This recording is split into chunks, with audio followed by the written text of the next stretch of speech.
Ano ang isang international school? Maligayang pagdating. Sa video na ito, pag-uusapan natin ang isang simpleng tanong. Ano ang isang international school? Mahalaga ito dahil ang pagtatrabaho sa isang international school ay iba kumpara sa maraming ibang lugar. Kapag naiintindihan natin ang pagkakaibang ito, mas maayos tayong nagtatrabaho bilang isang team. Ano ang isang international school ay isang lugar kung saan nagkakasama ang maraming kultura. Ang mga estudyante ay maaaring galing sa iba't ibang bansa. Ang mga pamilya ay maaaring nagsasalita ng iba't ibang wika. Ang mga staff ay maaaring may iba't ibang karanasan sa paaralan noong sila ay nag-aaral pa. Ngunit kahit galing tayo sa iba't ibang lugar, iisa ang ating team. Simple ang ating iisang layunin. Gusto nating maramdaman ng mga estudyante na sila ay ligtas, iginagalang at handa matuto.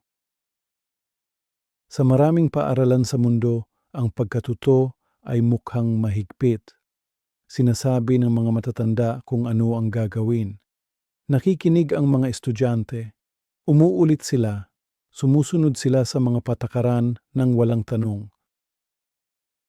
Sa mga international school, madalas iba ang itsura ng pagkatuto. Maaaring magtanong ang guro sa halip na magbigay agad ng sagot. Maaaring hilingin ng guro na ipaliwanag ng estudyante ang kanilang iniisip. Minsan, pinapayagan ng maliliit na pagkakamali upang subukan muli. Hindi ito dahil malambot ang guro. Hindi reason ibig sabihin na hindi manlaga ang mga patakaran. Ginagawa ito dahil ang pagkatuto ay tungkol sa pag-iisip, hindi lang sa paggawa. Minsan, may makikitang estudyante ang isang support staff na gumagawa ng mali. Halimbawa, may estudyanteng nagsasalita kahit dapat ay tahimik.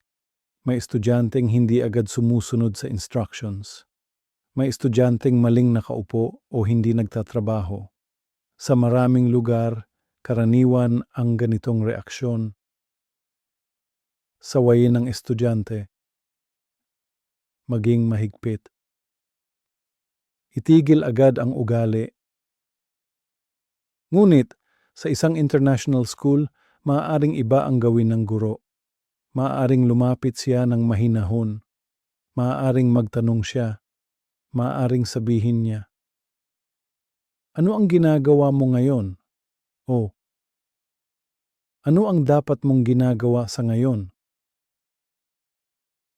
Maaaring magmukhang kakaiba ito. Maaaring isipin mo, bakit hindi na lang niya pagsabihan ng estudyante?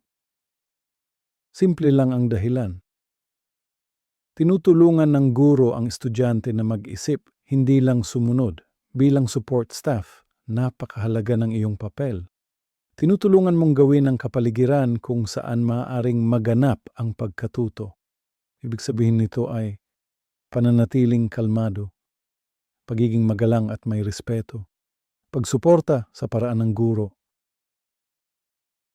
Kapag ang guro ay nagsasalita ng mahina sa halip na malakas, ipinapakita niya ang kalmadong kilos.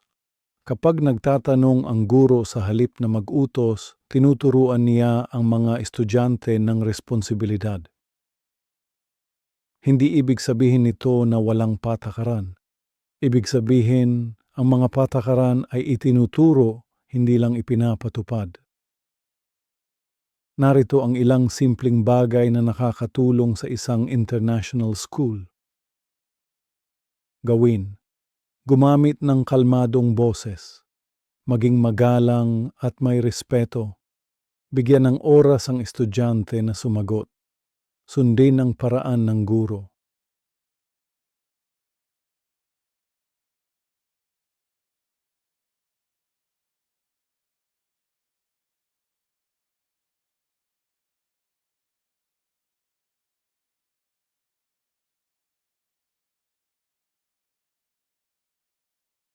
Huwag gawin Sumigaw sa mga estudyante. Ipagpahiya ang estudyante sa harap ng iba. Gumamit ng mapanakit o galit na salita. Makialam kung walang panganib sa kaligtasan. Kung hindi ka sigurado, okay lang na maghintay at magtanong sa guro mamaya. Tanda nito, pinapanood ng mga estudyante ang lahat ng matatanda sa paaralan. Hindi lang ang mga guro, kung paano ka magsalita, kung paano ka kumilos, kung paano ka tumugon. Lahat ng ito ay nagtuturo sa mga estudyante kung anong klaseng lugar ang paaralang ito.